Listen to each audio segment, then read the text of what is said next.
오늘의 주요 뉴스입니다. 1일 충남 서북부 지역에 많은 비가 내리면서 피해도 잇따랐습니다. 당진에선 대형 집안 침하가 발생해 차량이 빠지는가 하며 예산과 홍성에선 도로와 주택, 상가 등이 침수됐습니다. 바닷속 경주로 불리는 태안에서 조선시대 왕실에 쓰였던 장식기와가 발굴됐습니다. 그동안 고선박 4척이 발견됐던 태안 앞바다에 또 다른 선박이 가라앉아 있을 가능성에 무게가 실리고 있습니다.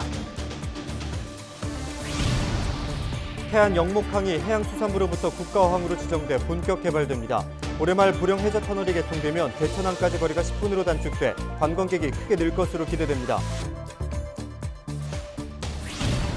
올해 서원이 확정된 독립유공자 가운데 예산군 출신이 38명으로 전국에서 가장 많은 것으로 나타났습니다. 광복절 기념 독립유공자 전국 포상 전수식이 예산에서 열렸습니다.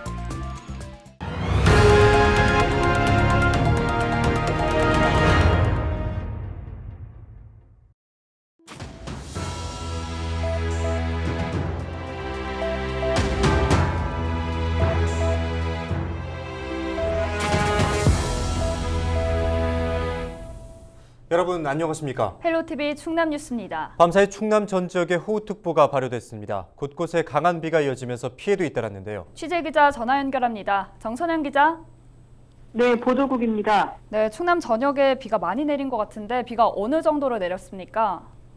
네, 31일부터 1일 오전까지 누적 강수량은 예산 225mm, 홍성 224mm, 당진 175mm를 기록했습니다. 하루 동안 많은 비가 내리면서 크고 작은 피해가 잇따랐는데요. 1일 오전 7시까지 도로 침수 6건, 주택과 상가 침수 36건 등이 접수됐습니다. 당진 시곡동에선 새벽 6시 10분쯤 한 공터에 대형 땅꺼짐이 발생해 승용차 한 대가 아래로 절반 가까이 빠졌습니다. 다행히 인명피해는 없었지만 바로 앞에 식당과 카페, 옷가게 등이 몰려있고 평소 주차장으로 이용되고 있어 자칫 큰 사고로 이어질 뻔했습니다. 당진시는 함몰 지역 주변 출입을 통제하고 원인을 조사하는 한편 긴급 복구를 진행 중입니다. 홍성 홍성읍에 있는 한 식당도 침수 피해를 입었는데요. 지하 식당에 물이 들어차면서 냉장고와 테이블, 각종 주방 도구가 엉망이 됐습니다. 비가 그치자 상인들은 바닥을 뒤덮은 흙탕물을 퍼내고 닦아내는 등 수습에 나섰습니다. 도로 침수와 토사 유출도 잇따랐는데요. 서산 운산면에선 도로 공사장에 임시로 설치한 다리가 폭우를 이기지 못하고 내려앉았습니다. 현재는 복구가 완료돼 차량 통행이 가능한 상황입니다. 예산 대술면에서도 산 비탈에서 토사가 쏟아져 도로를 덮쳤으며 일부 구간은 파손돼 한때 차량 통행이 통제됐습니다. 대흥면에선 전봇대가 부러져 도로에 넘어지면서 긴급 복구 작업이 진행됐습니다. 또 음곡면에선 이재민 3명이 발생해 인근 마을회관에 대피하기도 했습니다. 특히 강수량이 가장 많았던 예산군은 예당 저수지의 수문을 개방하고 1일 오전부터 초당 300톤의 물을 방류하고 있습니다. 네, 거센 비로 인해 곳곳에서 크고 작은 피해가 발생했는데요. 앞으로 비가 더 올지도 궁금합니다. 기상 전망은 어떻습니까? 네, 기상청은 2일 충남은 대체로 흐리고 가끔 비가 내리겠다고 전망했습니다. 예상 강수량은 5에서 40mm이고 최저기온 18도, 최고기온 26도입니다. 주말인 4일엔 막다가 오후부터 구름이 많아지겠고 5일에도 흐린 날씨가 이어지겠습니다. 네, 추가 피해 없도록 복구 작업이 신속하게 이뤄져야겠습니다. 여기까지 듣겠습니다. 보도국 정선영 기자였습니다. 계속해서 다음 소식입니다. 충남도민 10명 중 6명은 백신 1차 접종을 마친 것으로 집계됐습니다. 충남도는 8월 31일 기준 백신 1차 접종을 마친 도민이 126만 8천여 명으로 접종률 60.2%를 기록했다고 밝혔습니다. 2차 접종까지 끝낸 도민은 전체 33.3%입니다. 충남의 1차 접종률은 전국 5번째, 2차 접종률은 전국 4번째로 높습니다. 충남도는 추석 전에 1차 접종률이 70%를 넘길 것으로 예상된다며 아직 접종 예약을 하지 않은 청장년은 오는 18일까지 예약해달라고 당부했습니다. 바닷속 경주로 불리는 태안에서는 그동안 수중문화재 3만여 점이 출토됐는데요. 최근에는 조선시대 왕실에 쓰였던 장식 기와가 발굴됐습니다. 그동안 고선박 여러 척이 발견됐던 태안 앞바다에 또 다른 선박이 잠자고 있을 가능성이 제기됩니다. 한범우 기자입니다.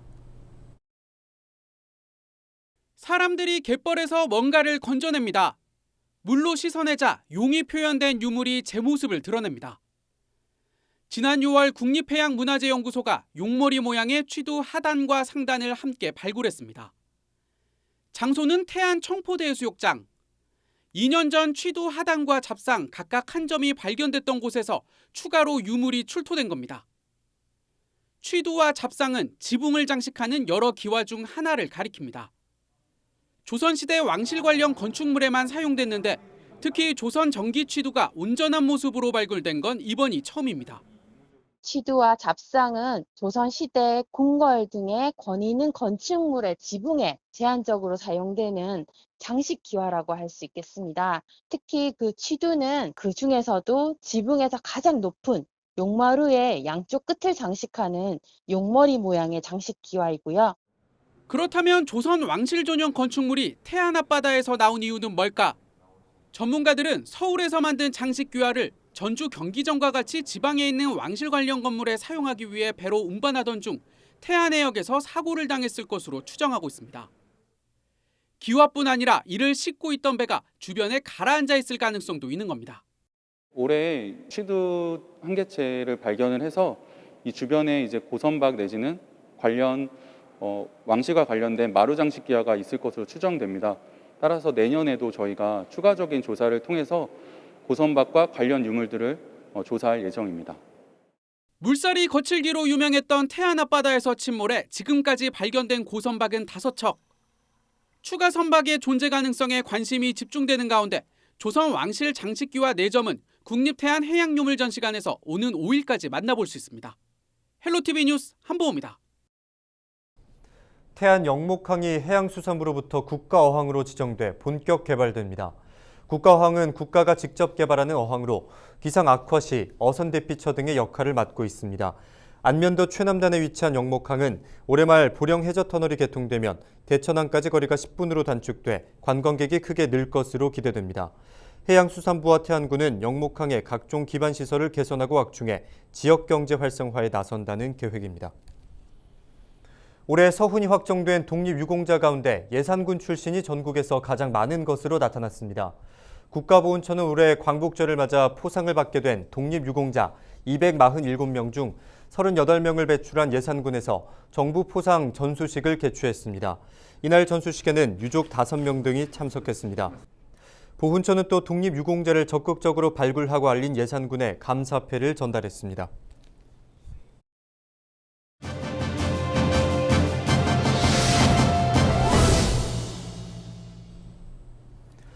네, 충남도가 열악한 환경에 놓인 감정노동자의 인권 보호와 권리 신장에 나섰습니다. 지난달 26일 2021 감정노동자 권리보호위원회가 첫 회의를 갖고 본격적인 활동을 시작한 건데요. 충남도 이원복 노동정책팀장 전화 연결해서 자세한 내용 짚어보겠습니다. 안녕하십니까? 안녕하세요. 충남도청 일자리 노동정책과 이원복 사무관입니다. 네, 먼저 감정노동자 권리보호위원회가 어떤 역할을 하는 기구인지 설명 부탁드립니다. 네. 충청남도 감정노동자 권리보호위원회는 2020년 10월에 제정된 충청남도 감정노동자 권리보호 등에 관한 조례에 근거해서 도내 감정노동자들의 권리보호와 실질적인 지원정책 마련을 위해 설치된 거고요. 노동, 인권상담, 직업의학, 시민단체 등 각계 전문가 위촉직 13명과 당인직 2명 등 총 15명으로 구성되어 있습니다. 감정노동자의 노동환경 개선계획 수립과 정책개발, 지원조직의 운영, 감정노동 고용 직군의 지정, 공공기관의 경우 감정노동자 불이익 처우에 대한 판정 등을 심의하게 됩니다. 네, 지난달 26일 첫 회의를 시작으로 본격적인 활동에 들어갔는데요. 첫 회의에서는 어떤 논의가 진행됐습니까? 예, 사실 위원회 위촉은 작년에 했는데요. 코로나19 상황으로 대면 회의를 진행하지 못했습니다. 그래서 실상은 이번에 위원회가 구성된 이후 처음으로 하게 된 회의거든요. 그래서 기본적으로 위원장과 부위원장을 선출하고 위원회 운영계획과 전담기구 설치 등에 대한 사항을 심의를 하였습니다. 참고로 2021년 공공부문 감정노동자 실태조사 결과보고를 했었는데요. 고객 응대 과정에서의 갈등이 높은 것으로 나타났으나 조직의 지지와 보호체계는 약한 것으로 파악되어 이에 대한 적극적인 대응 조치를 강구할 것을 주문하기도 했습니다. 네, 위원회 운영을 통해서는 어떤 효과를 기대해 볼 수 있을까요? 예, 이번 회의에서 의원님들의 중론이 감정노동자 권리보호위원회가 형식적인 위원회가 아닌 실질적인 감정노동자 보호를 위한 재기능을 할 수 있도록 운영해야 한다는 요구가 많았는데요. 위원회가 각계 전문가 및 현장 담당자로 구성된 만큼 도의 정책 개발과 권리보호 방안에 대해 심의를 비롯해서 도내 유관기관 및 실행기관과의 협력을 이끌어내 감정노동자의 권리보호에 대한 전 도민의 인식 확산과 감정노동자 보호조치 및 조직의 지지와 보호체계 구축에 기여할 것으로 판단이 됩니다.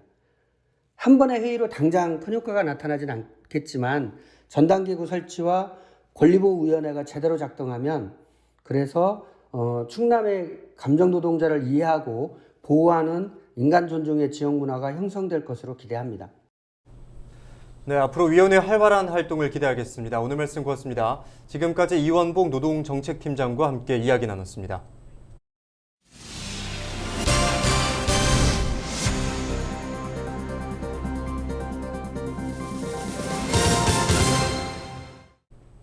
당진에서 여자친구와 여자친구의 언니를 살해한 혐의 등으로 1심에서 무기징역을 선고받은 30대 A씨가 심리조사를 받게 됩니다. 31일 대전고법 형사 3부가 진행한 항소심 공판에서 검찰은 A씨가 우발적으로 범행을 저질렀다고 자백했지만 진정성이 있는지 의문이라며 심리검사를 신청했습니다. 재판부는 A씨가 범행 전후 경위에 대해 진술을 거부하고 있다며 심리 상태를 알기 위한 방법은 심리검사밖에 없어 보인다고 밝혔습니다. 재판부는 A씨의 심리검사 결과를 받아본 뒤 오는 11월 재판을 이어갈 예정입니다. 충남도가 오는 14일까지 도내 농특산물 온라인 장터 농사랑에서 추석맞이 특별 판매전을 엽니다. 이번 판매전에서는 한우와 과일, 한과와 곶감 등 도내에서 생산하는 우수 농특산물이 최대 61%까지 할인된 가격에 판매됩니다. 충남도는 이번 행사가 코로나19 사태로 어려움을 겪는 농가에 큰 힘이 될 것으로 기대한다며 많은 관심과 참여를 당부했습니다.